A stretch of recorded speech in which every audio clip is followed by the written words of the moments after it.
5 Ways to Find Peace. Life Lessons from an 8th grade teacher. Life is a succession of lessons which must be lived to be understood. Ralph Waldo Emerson. Good morning, and welcome to 8th grade history with Mr. Backus. The first thing I need everyone to do is to take out your class schedule and make sure that it says Mr. Backus for this period.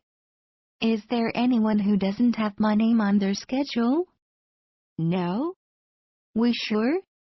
Great! Now I need each one of you to take a moment and thank whoever you believe in, the powers that be, or even the magic genie that granted you this wish, because you're one of the few lucky enough to be in my history class this year. Why lucky?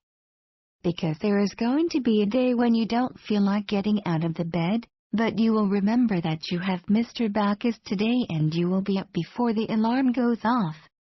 One day, your boyfriend or girlfriend will break up with you in the middle of the hallway, and the news will quickly spread via social networking.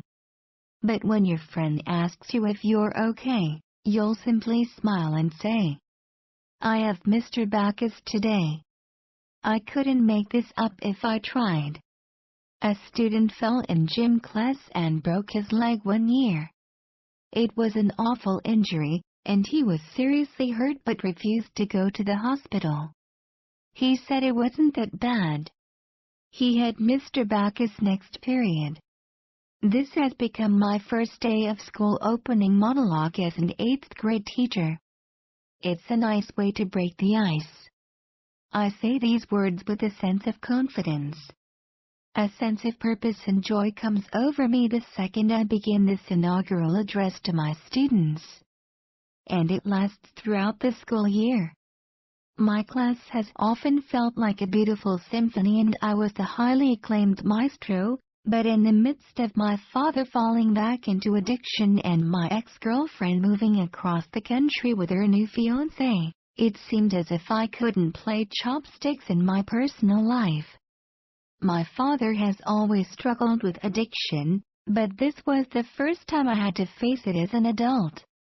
This time around I knew exactly why he wasn't answering my calls, why he was asking to borrow money, and why he was nowhere to be found for weeks at a time.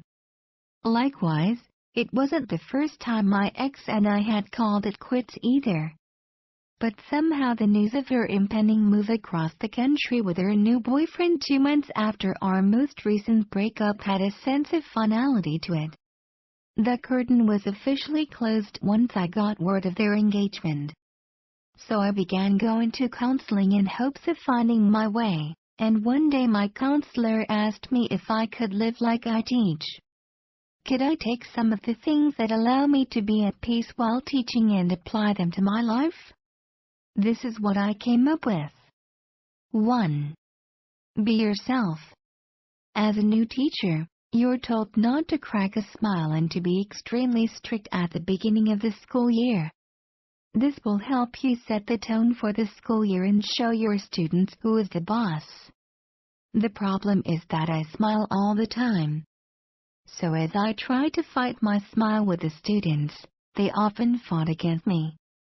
Whether it was Ashley throwing pencils at me or Shelia composing an essay titled Mr. Backus, the worst teacher ever, my students weren't responding well to the person I was trying to be.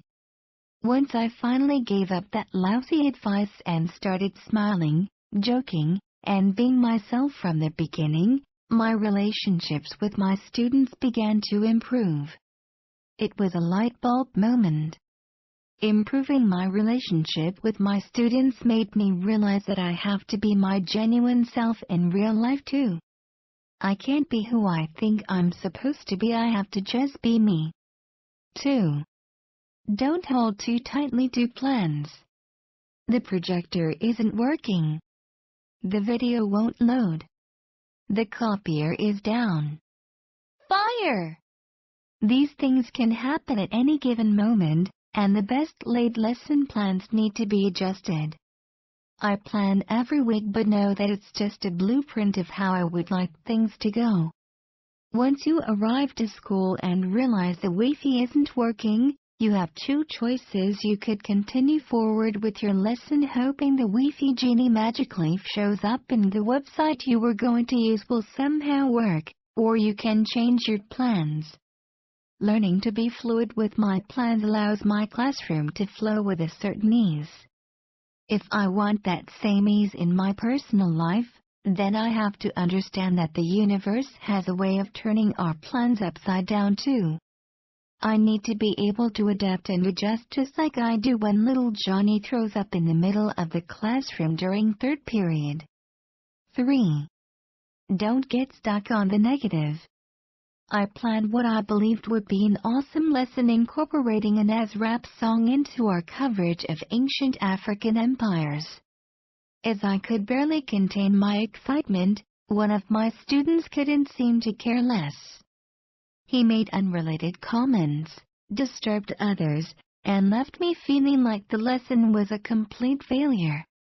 Later that afternoon, a group of students were leaving the school singing the song I used in the lesson. I inquired about the song choice, and they said how much they enjoyed it and thought it was cool how I taught it in.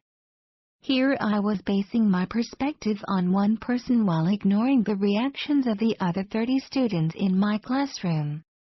How often in life do we only focus on the negative aspect and fail to notice the good all around us? We can always find the bad in our life experiences, or we can choose to find the good. I try and find the good every day. The entries in my daily gratitude log help me to focus on the daily good, like the students that remembered this song, not the one who didn't. 4. Each day is new.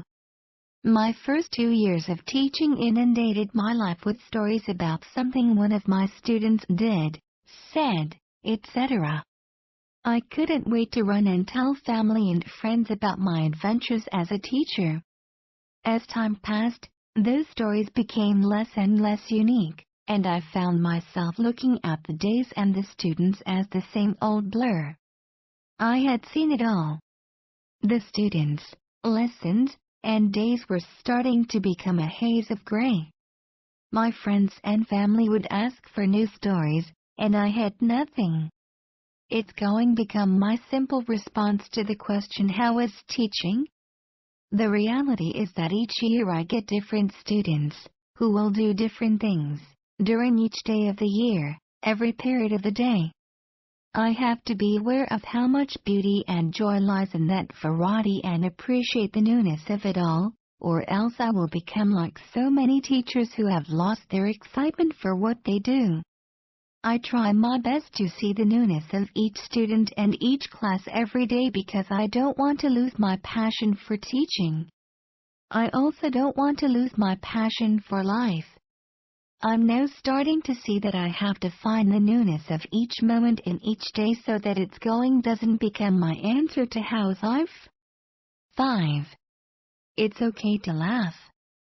Theodore Roosevelt set up the national park system so that he could conserve the national beauty of America.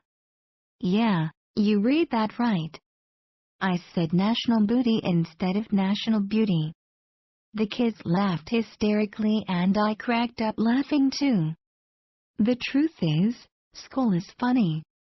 There are too many moments that deserve a good laugh during the course of a school day. I can deny it or I can let out one of the few things guaranteed to increase my mood.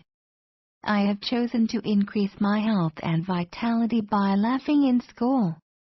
And also in life. Because just like the classroom, there are so many funny things to laugh at in this world. To deny laughter would be to deny one of the basic parts of pleasures in life. 3 years ago I was blessed to receive the Teacher as a Hero Award from the National Liberty Museum. I would have never thought the things that made me a Teacher as a Hero Award winner would also help me to emerge from one of the toughest times in my life a better person. All I had to do was start living like I teach.